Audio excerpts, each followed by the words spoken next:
Welcome to Time Well Spent, a podcast from LaborSync, the only real-time, multilingual timesheet software your business will ever need.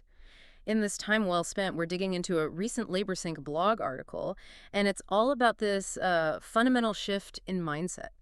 Moving away from being that nervous financial watchdog to a more confident, strategic investor in your own business. It's a fascinating idea because, so much of traditional business advice is just cut, cut, cut.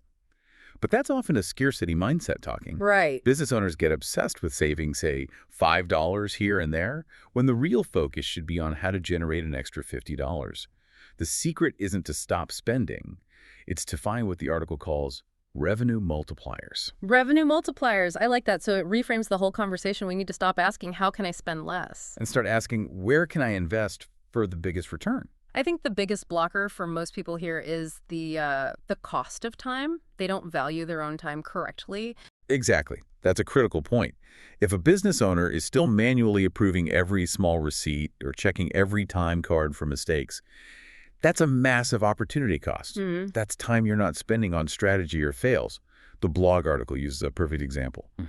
Investing in better time tracking software. It looks like an expense up front, but the ROI is huge. You reduce payroll errors, you save admin hours.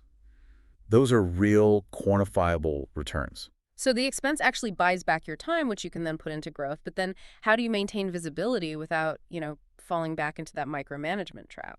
Well, that's where smart resource allocation comes in. The blog lays out a really simple but powerful framework for this. It's about sorting your expenses into 3 distinct buckets. Okay, I like a good framework. It cuts through the noise. What are they? So first, you have your fixed essentials. This is your rent, insurance, utilities, Yeah. the non-negotiables. The cost of keeping the lights on. Exactly. Then second, you've got your growth investments. This is your marketing, your employee training, those time-saving tools we just talked about. This is the fuel. And the third? That's variable expenses, basically everything else. Non-essential supplies, maybe some subscriptions. This is your flex zone. If cash flow gets tight, this is the first place you look to trim. That makes sense.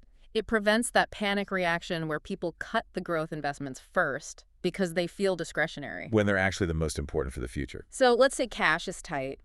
After trimming those variables, where do you look? You look at the most efficient, low-cost channels. And the blog's very clear on this. You start with customer retention. Your existing customers. Yes. It costs so much less to sell to them than to go find a new prospect. Your best, highest yield investment is just great service and staying in touch. And connected to that, I imagine, is building your authority. Right. Content and authority. Sharing what you know on your blog or social media. Not just posting, but actually solving your ideal customer's problems. That pulls in highly qualified leads without a huge ad spend. Okay, but for any of this to work as you grow, you need scalable systems. You do. The financial processes that worked with 5 employees will completely sabotage you at 50. You can't be the bottleneck. This is where that idea of spending thresholds comes in, right? Yes, exactly. Maybe a manager can approve anything under, say, $500. No questions asked. Over that, it comes to you. It delegates the decision-making, but within clear guardrails. You're governing, not micromanaging. The whole point is to view this spending on tools, on people, as fuel for what's next. Strategic reinvestment is how you build an engine for expansion, not just a business that survives. So here's a provocative thought to leave you with.